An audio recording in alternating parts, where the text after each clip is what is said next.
состои, бидејќи има многу различни искуства.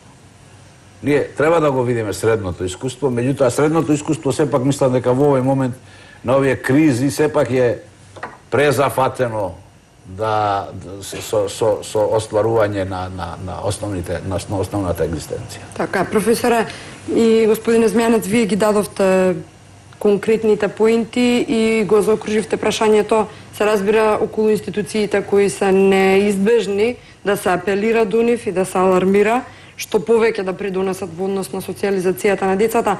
Би ја завршила темата, бидејќи е времето кратко, а некаде тука треба да ја привршиме дебатата со пораката од Маја. Маја, може ли за крај да апелирате нешто, односно да им порачате на родителите, сепак да не ги ставиме во шахмат позиција, дека се немокни? Како против оваа денешна луда трка?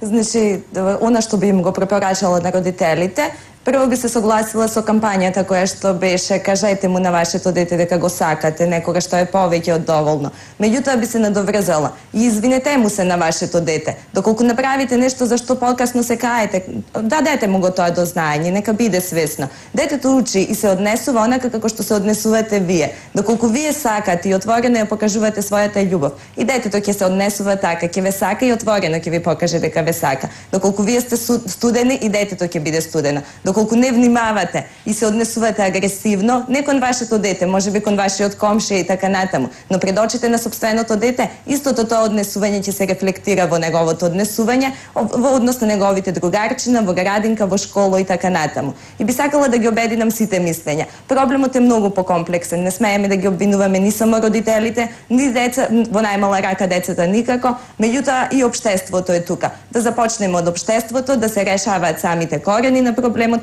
понатаму да се помине на семејната клетка, да придонесеме сите за да имаме здрава и успешна и пред се среќна и емоционално задоволена генерација. Ви благодарам, Маја.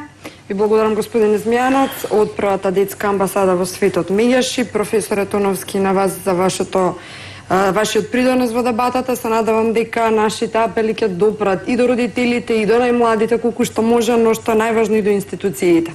Ние одиме понатаму.